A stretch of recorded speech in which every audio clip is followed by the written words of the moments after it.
E aí, galerinha?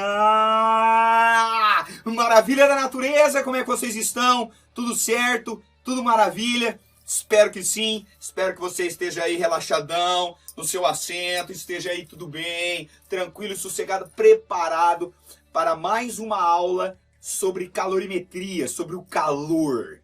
Na aula passada, galera, nós tratamos do calor sensível, né? Lembrando, o calor pode propagar de 3 maneiras: condução, convecção e radiação, sempre espontaneamente do corpo mais quente para o corpo mais frio.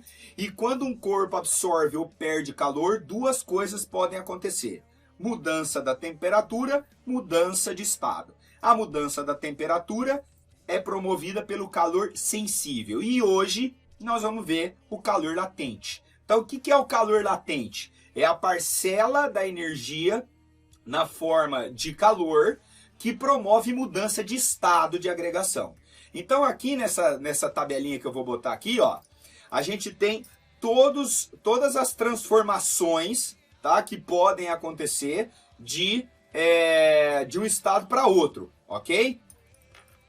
Toda a transformação que pode acontecer de um estado para outro. Então, veja só, nós temos basicamente esses 3 estados de agregação, né? Sólido, líquido e gasoso, ok?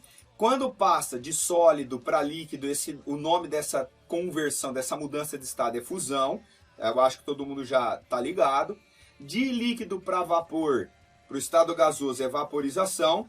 E nessas transformações, nesse sentido, o corpo, né, ele vai ganhar calor, ele vai absorver calor para isso acontecer. Então, essas transformações são chamadas de endotérmicas. Quando o corpo passa de gasoso para líquido ou de líquido para sólido, ele está perdendo calor. Então, essas transformações são exotérmicas. De gasoso para líquido é condensação, de líquido para sólido é solidificação. Tem a transformação direta de sólido para gasoso, de gasoso para sólido, que se chama sublimação. Mas na física a gente não costuma explorar muito essa parte não, beleza? Muito bem, com isso em mente, como que a gente vai determinar essa quantidade de energia que promove a mudança de estado? Veja só, galera, um corpo que começa a receber calor e começa a mudar de estado, a quantidade de calor, aquela parcela referente à mudança de estado, é calculada por essa relação aqui, ó. Quem matou Linneu? Que a quantidade de calor, M a massa que mudou de estado, e L é o calor latente de transição, tá? Cada substância tem um valor do calor latente de transição, que depende da transformação que está acontecendo. Para vocês terem uma ideia, o calor latente de fusão do gelo para a água é 80 calorias por grama.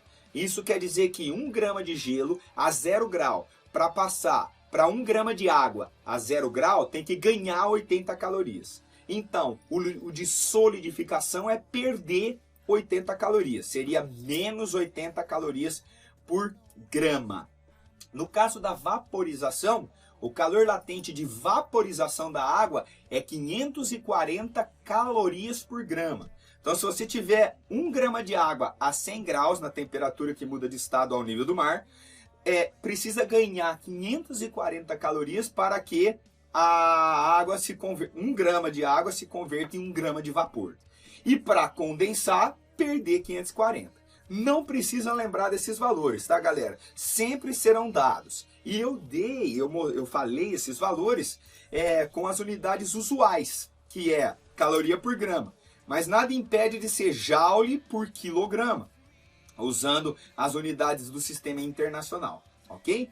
Uma coisa muito interessante, galera, é o seguinte: para uma substância pura, se você mantiver a pressão sobre essa substância, quando ela chega naquela temperatura de mudança de estado, enquanto estiver mudando de estado, a temperatura se mantém constante.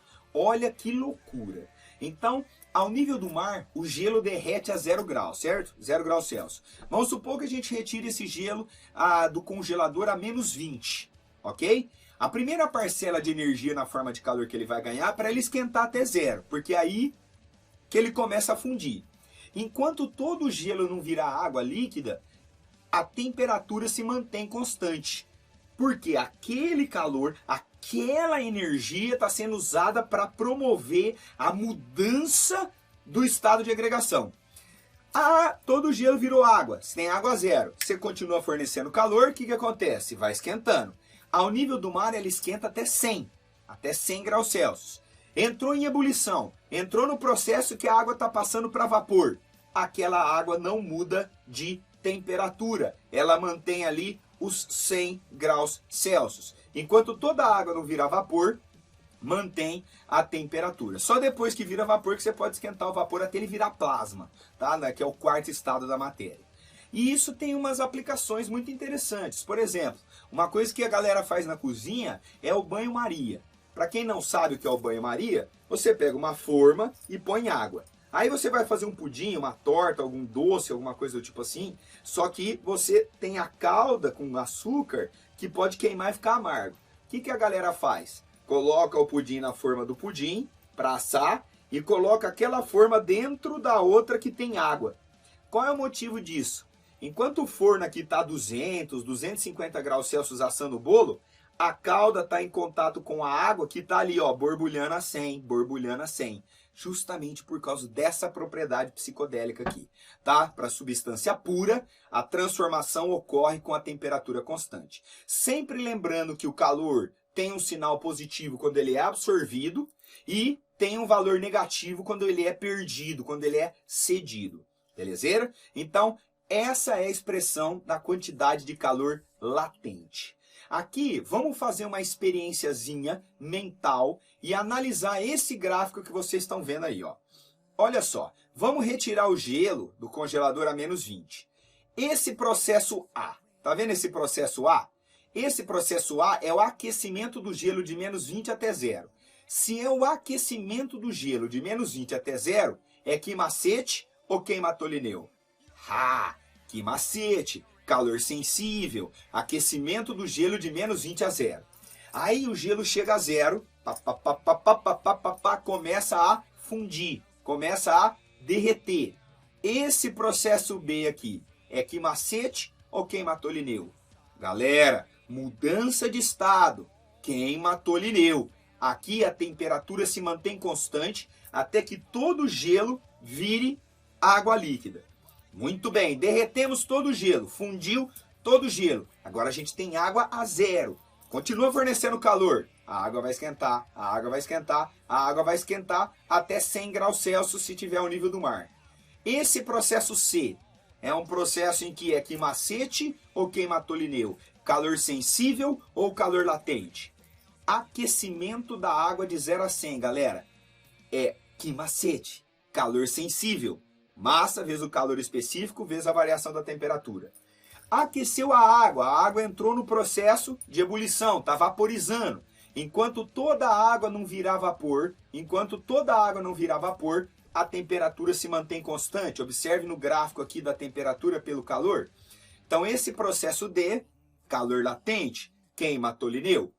A água virou vapor. Aí você tem o processo E, que é aquecer o vapor até ficar psicodélico o negócio, ok? Então, no processo E, a gente tem o quimacete.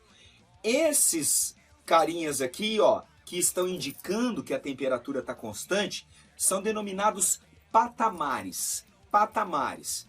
Sempre que você sacar que tem aqui a temperatura e esses patamares indicando que a temperatura é constante, é indício de que está ocorrendo uma mudança de estado, beleza? De agregação, de sólido para líquido, líquido para vapor. Também poderia ser o gráfico ao contrário, tá, galera? Tá? A ideia é justamente a mesma. Aqui o A é quimacete para esfriar o vapor, condensou o vapor, perdeu o calor latente, esfriou a água até zero, perdeu o calor sensível, solidificou, virou gelo, perdeu o calor, e o E, perdeu o calor latente, e o E é o congelamento, né, esfriar o gelo até menos perto de 273 graus Celsius, que é o zero absoluto, tá? Menos que isso não rola. A gente já falou nas aulas de escalas termométricas, fechou? Então, galera, essa é a aula sobre quantidade de calor latente. Então você tem a quantidade de calor sensível, mudança de temperatura. Quantidade de calor latente, mudança de estado. Na próxima aula, a gente vai juntar tudo isso nos sistemas termicamente isolados. Falou, galera? Então até a próxima. Muito obrigado pela paciência, pela audiência. Deus abençoe a todos. Vamos em paz e que o Senhor nos acompanhe.